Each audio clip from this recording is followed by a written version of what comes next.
পবিত্র এই শ্রাবণ মাসের সোমবারে কিভাবে পুজো করবেন মহাদেবের, এই বিশেষ সময়ে কি কি নিবেদন করবেন দেবাদিদেব মহাদেবকে, শিব পুজো থেকে নিষিদ্ধ কোন কোন জিনিস দূরে সরিয়ে রাখবেন জেনে নিন শ্রাবণ সোমবারে দেবাদিদেব মহাদেবের পুজোর সকল রীতিনীতি আমার আজকের এই ছোট্ট ভিডিও থেকে।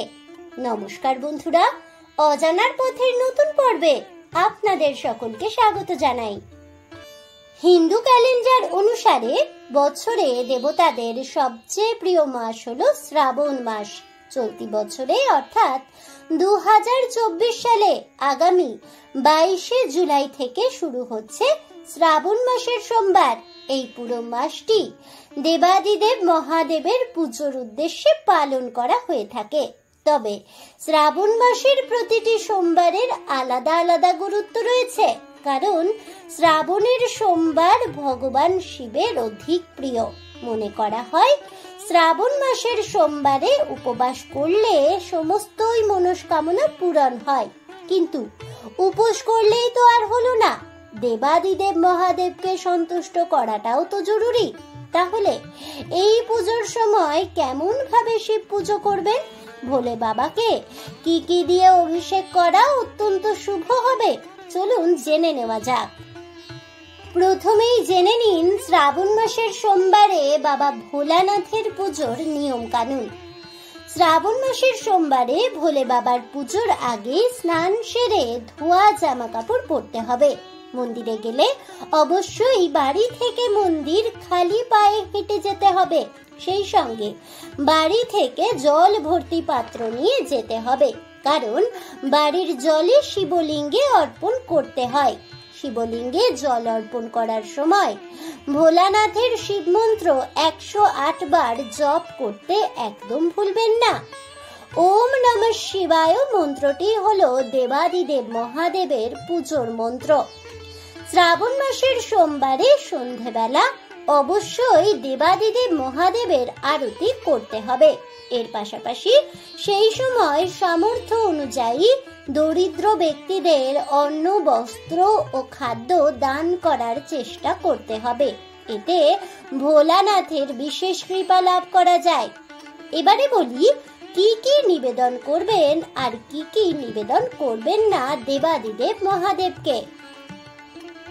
ভগবান শিবকে খুশি করবার জন্য শ্রাবণ মাসের সোমবারে গঙ্গা জল, বেলপাতা, ধুতরা ফুল, দুধ, রুদ্রাক্ষ ইত্যাদি দান করা অত্যন্ত শুভ এবং এতে ভোলে বাবা খুব খুশিও হন ও আর্থিক দিকেও উন্নতি লাভ হয় ব্যক্তির। তবে হলুদ, সিঁদুর, তুলসী পাতার ডাল ভুলেও দেবেন না ভোলানাথকে। এমনকি লাল রঙের কোনো ফুল, কেতকী ফুল না থাকে ভোলানাথের পুজোর ডালায়। এছাড়াও শঙ্খের ভেতরে জল ভরে কখনোই দেবেন না শিব ঠাকুরকে।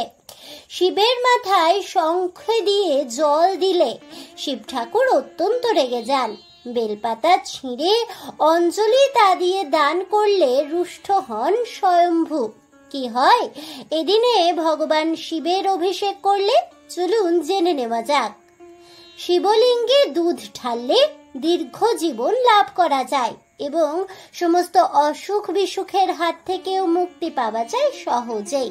জীবনে আর্থিক সংকট চলতে থাকলে বা আর্থিক দিক থেকে উন্নতি করতে চাইলে শ্রাবণ মাসের সোমবারে শিব পূজা করার সময় শিবকে অখণ্ড চাল নিবেদন করা অত্যন্ত শুভ বলেই বিবেচিত হয়। জীবনের সব রকম বাধা বিপত্তি কাটাতে শ্রাবণ মাসের সোমবারে দেবাদিদেব মহাদেবের পুজো করার সময় তাকে মুগ ডাল অর্পণ করুন। এতে করে সকল বাধা দূর হয়ে যায়। জীবনে দুর্ঘটনা এড়াতে মহাদেবের পুজোর সময় মন্ত্র জপ করতে হবে।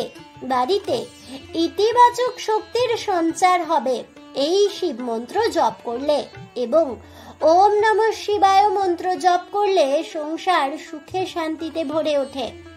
শ্রাবণ মাসের সোমবারে শিবলিঙ্গে জল ঢাললে মন শান্ত হয়।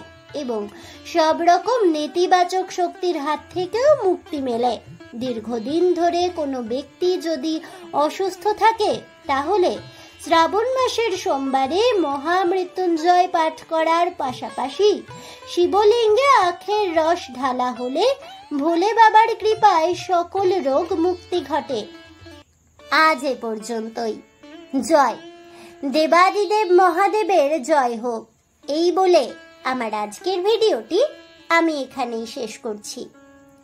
তাহলে বন্ধুরা, শ্রাবণ মাসের সোমবারে কিভাবে ভোলানাথের পুজো করবেন, কিভাবে পুজো করলে দেবাদিদেব অত্যন্ত সন্তুষ্ট হবেন আপনার প্রতি, এবং কিভাবে মহাদেবের পুজো করলে সমস্ত রোগ মুক্তি ঘটবে, সংসার সুখে শান্তিতে ভরে উঠবে, আর্থিক দিকেও উন্নতি হবে, এছাড়াও দেবাদিদেব মহাদেবকে শ্রাবণ সোমবারে ঠিক কি কি দিয়ে পুজো করবেন এবং কি কি দিয়ে পুজো করবেন না, সেই সব কথা জানতে পেরে আপনাদের কেমন লাগলো অবশ্যই আমাকে কমেন্টে জানাবেন। ভিডিওটি ভালো লেগে থাকলে লাইক শেয়ার করতে ভুলবেন না।